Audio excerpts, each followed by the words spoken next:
जय हिंद दोस्तों, welcome to MCQ study. आज 1 मई 2023 का हम डेली करंट अफेयर डिस्कस कर रहे हैं। आपको हमारे डेली के डेली करंट अफेयर हमारे यूट्यूब चैनल एमसीक्यू स्टडी की प्लेलिस्ट पर मिल जाएगा और आप हमारे यूट्यूब चैनल के कम्युनिटी सेक्शन पर जाकर कुछ भी अटेम्प्ट कर सकते हैं।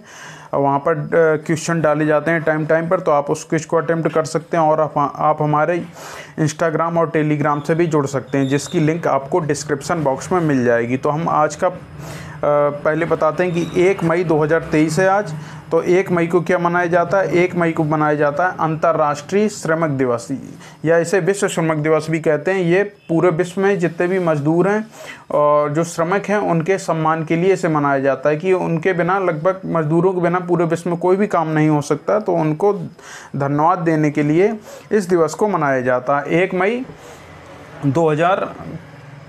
1 मई को ये मनाया जाता है। तो हम आज का पहले क्वेश्चन पर चलते हैं।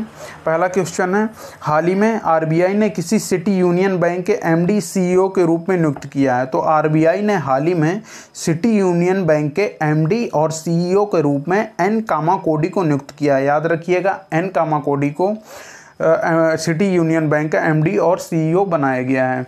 हम सिटी यूनियन बैंक के बारे में जान लेते हैं। सिटी यूनियन बैंक एक प्राइवेट सेक्टर का बैंक है, निजी क्षेत्र का बैंक है, और इसका जो हेडक्वार्टर वो है कुंभकोणम में। याद रखिएगा, कुंभकोणम में इसका हेडक्वार्टर है। अब हम रिजर्व बैंक ऑफ इंडिया के बारे में जान लेते हैं। रिजर्व बैंक ऑफ इंडिया की स्थापना कब हुई थी? 1 अप्रैल 1935 को इसकी स्थापना हुई थी। कहाँ पर? कोलकाता में। याद रखिएगा, स्थापना 1 अप्रैल 1935 को आरबीआई की स्थापना कोलकाता में हुई थी, लेकिन इसका जो वर्तमान में हेडक्वार्टर है कहाँ पर है? मुंबई, महाराष्ट्र में है। ठीक है, मुंबई महाराष्ट्र में इसका हेडक्वार्टर है। और जो वर्तमान में आरबीआई के गवर्नर हैं वो हैं शक्तिकांत दास। याद रखिएगा, शक्तिकांत दास वर्तमान में आरबीआई के गवर्नर हैं। तो हम नेक्स्ट क्वेश्चन पर चलते हैं। दूसरा क्वेश्चन है, हाल ही में भारत ने कहाँ G20 पार्क विकसित करने का प्रस्ताव रखा है? तो भारत ने G20 पार्क विकसित करने का प्रस्ताव कहाँ रखा है? नई दिल्ली में। ठीक है, नई दिल्ली में रखा है। नई दिल्ली आप सभी जानते हैं भारत की राजधानी है। और भारत 2023 में G20 जो संगठन है उसकी अध्यक्षता कर रहा है। और G20 संगठन का जो फॉर्मेशन हुआ था, मतलब G20 संगठन 26 सितंबर 1999 को बना था। याद रखिएगा, कब बना था? 26 सितंबर 1999 को बना था। और G20 पार्क विकसित करने का जो प्रस्ताव दिया है भारत ने, वो भारत की राजधानी नई दिल्ली में ही दिया है। नेक्स्ट क्वेश्चन पर चलते हैं। तीसरा क्वेश्चन है, हाल ही में रिफ्लेक्शंस नामक नई किताब का लोकार्पण किसने किया है? तो रिफ्लेक्शंस नामक जो किताब लिखी है, सबसे पहले हम ये जान लेते हैं किसने लिखी है।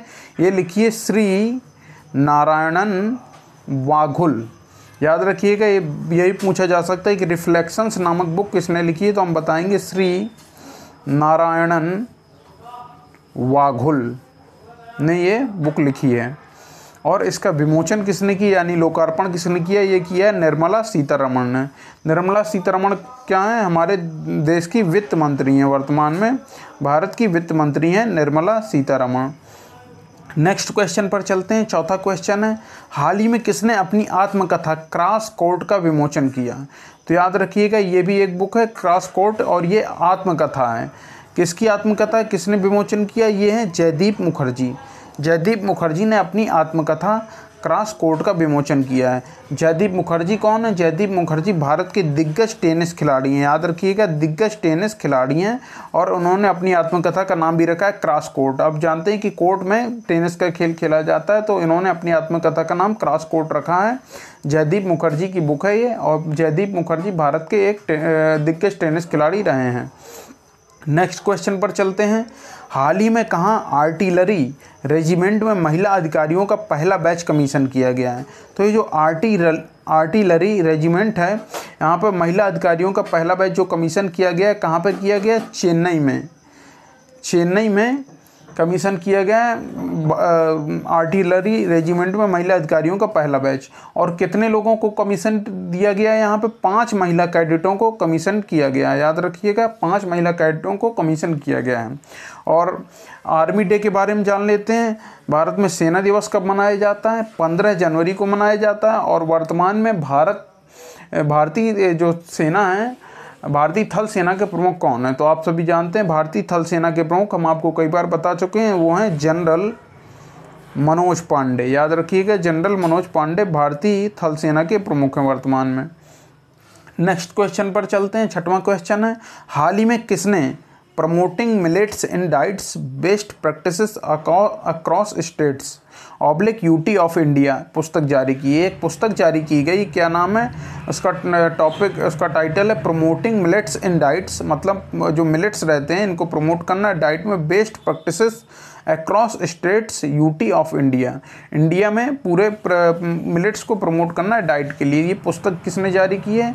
ये जारी की है नीति आयोग के द्वारा। नीति आयोग आप जानते हैं भारत के थिंक टैंक के रूप में काम करता है और ये भारत के विकास के लिए और योजनाएं बनाने का कार्य करता है। अब हम नीति आयोग के बारे में जान लेते हैं। नीति आयोग की जो स्थापना हुई थी 1 जनवरी 2015 को नीति आयोग की स्थापना हुई थी। ये किसकी जगह लाया गया था? ये योजना आयोग की जगह लाया गया था। तो 1 जनवरी 2015 को नीति आयोग की स्थापना होती है और वर्तमान में जो नीति आयोग के अध्यक्ष हैं वो कौन होते हैं? प्रधानमंत्री होते हैं। तो भारत के प्रधानमंत्री श्री नरेंद्र मोदी जी नीति आयोग के वर्तमान में अध्यक्ष हैं।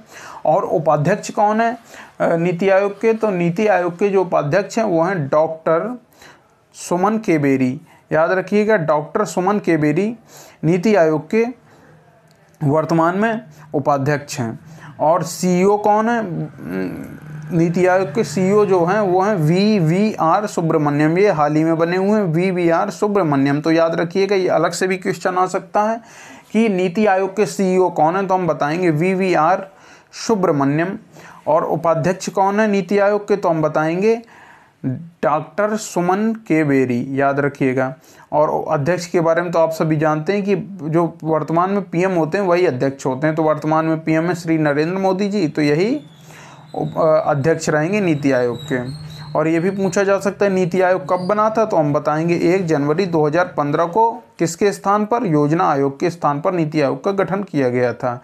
नेक्स्ट क्वेश्चन पर चलते हैं। 7वां क्वेश्चन, हाल ही में जुजुत्सु इंटरनेशनल फेडरेशन की विश्व चैंपियनशिप में भारत का प्रतिनिधित्व करने के लिए किसे चुना गया है?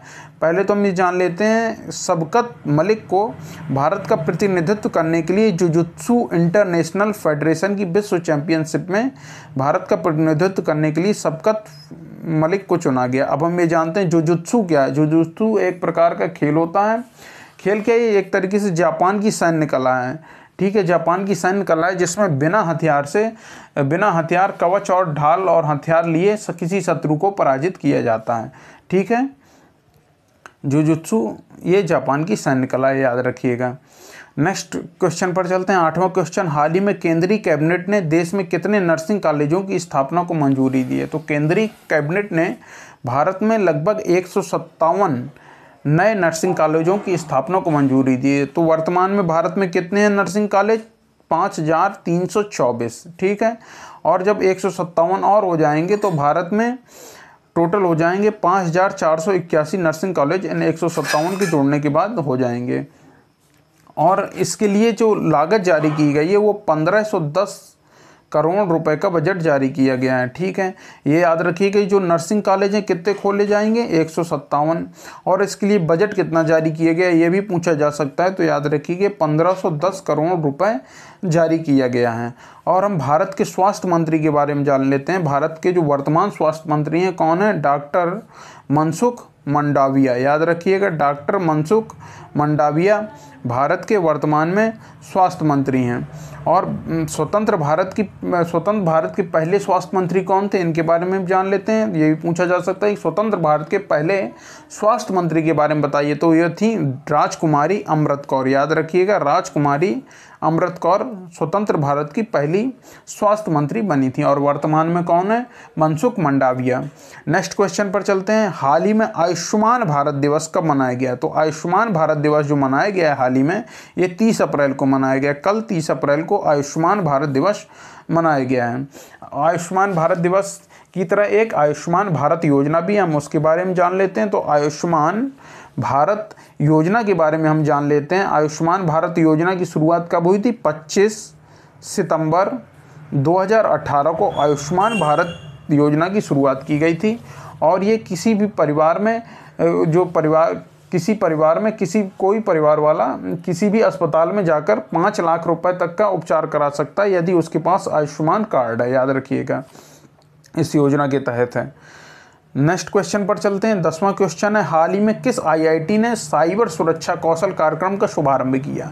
तो साइबर सुरक्षा कौशल कार्यक्रम का शुभारंभ किसने किया है? आईआईटी कानपुर ने। याद रखिएगा, आईआईटी कानपुर कहाँ है? उत्तर प्रदेश में। उत्तर प्रदेश में एक और आईआईटी है, वो है आईआईटी बीएचयू, ये बनारस में है। ठीक है, तो उत्तर प्रदेश में 2 आईआईटी हो गई, एक आईआईटी कानपुर, एक आईआईटी बीएचयू। नेक्स्ट क्वेश्चन पर चलते हैं। हाल ही में भारत ने किस देश के साथ क्वालिटी इंफ्रास्ट्रक्चर पर नए वर्क प्लान पर हस्ताक्षर किए हैं? तो भारत ने क्वालिटी इंफ्रास्ट्रक्चर पर समझौता जो किया है वो किया है किसके साथ? वो किया है जर्मनी के साथ। याद रखिएगा, जर्मनी के साथ भारत ने क्वालिटी इंफ्रास्ट्रक्चर पर के नए वर्क प्लान पर समझौता किया है। जर्मनी के बारे में हम जान लेते हैं। जर्मनी की राजधानी क्या है? बर्लिन है। जर्मनी की राजधानी बर्लिन है और यहाँ पर जर्मन भाषा प्रमुख रूप से बोली जाती है। और वर्तमान में जो जर्मनी के चांसलर हैं वो हैं ओलाफ स्कोल्ज। याद रखिएगा, ओलाफ स्कोल्ज, इस नाम को याद रखिए कि जर्मनी के चांसलर के बारे में पूछा जाएगा तो हम बताएंगे ओलाफ स्कोल्ज। ठीक है, और एक और क्वेश्चन जान लेते हैं। जर्मनी के बारे में बहुत पूछा जाता है कि जर्मनी का एकीकरण किसने किया? तो जर्मनी का एकीकरण जो किया था बिस्मार्क ने किया था। ठीक है, इससे एक क्वेश्चन और बनता है बिस्मार्क से कि भारत का बिस्मार्क किसे कहा जाता है? भारत का बिस्मार्क किसे कहा जाता है? तो भारत का बिस्मार्क के बारे में हम जान लेते हैं, किसे कहा जाता है? सरदार पटेल को। सरदार पटेल को भारत का बिस्मार्क इसलिए कहा जाता है क्योंकि इन्होंने, जैसे बिस्मार्क ने जर्मनी का एकीकरण किया था, वैसे ही सरदार पटेल ने, भारत जब स्वतंत्र हुआ था उस समय लगभग 552 रियासतें थीं, तो उनके एकीकरण का कार्य सरदार पटेल ने किया था।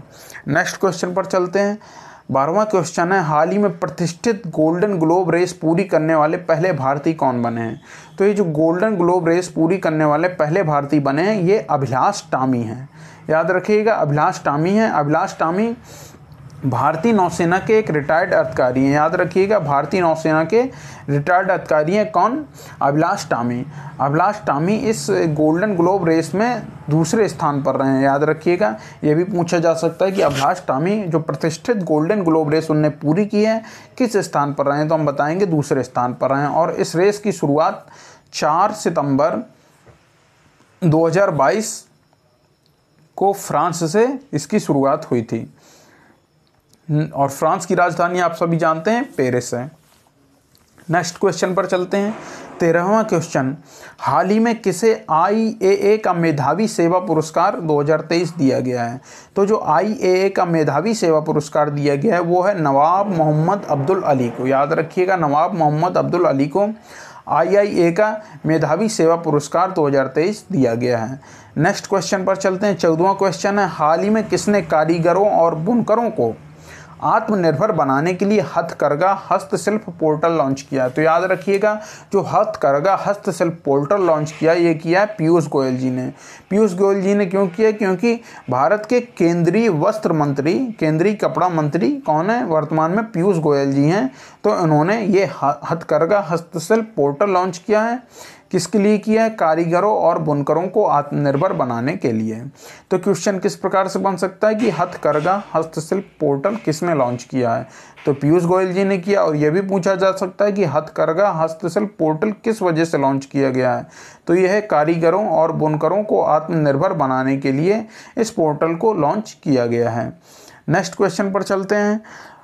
15वां क्वेश्चन है, हाल ही में मेडिकल डिवाइस पॉलिसी के तहत कितने मेडिकल डिवाइस पार्कों की स्थापना की जाएगी? जो याद रखिएगा, ये 4 मेडिकल पार्कों की स्थापना की जाएगी। किस पॉलिसी के तहत? नेशनल मेडिकल डिवाइस पॉलिसी के तहत 4 मेडिकल डिवाइस पार्कों की स्थापना की जाएगी। नेक्स्ट क्वेश्चन पर चलते हैं। हाल ही में किस राज्य को स्वच्छता के लिए हुडको पुरस्कार दिया गया है? तो ये जो हुडको पुरस्कार दिया गया है ये दिया गया उत्तर प्रदेश को।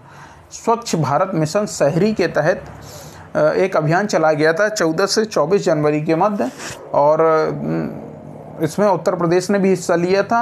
और उत्तर प्रदेश को हुडको पुरस्कार दिया गया है स्वच्छता के लिए, ये आप याद रखिएगा। उत्तर प्रदेश की राजधानी आप सभी जानते हैं लखनऊ है। वर्तमान में जो मुख्यमंत्री हैं कौन है?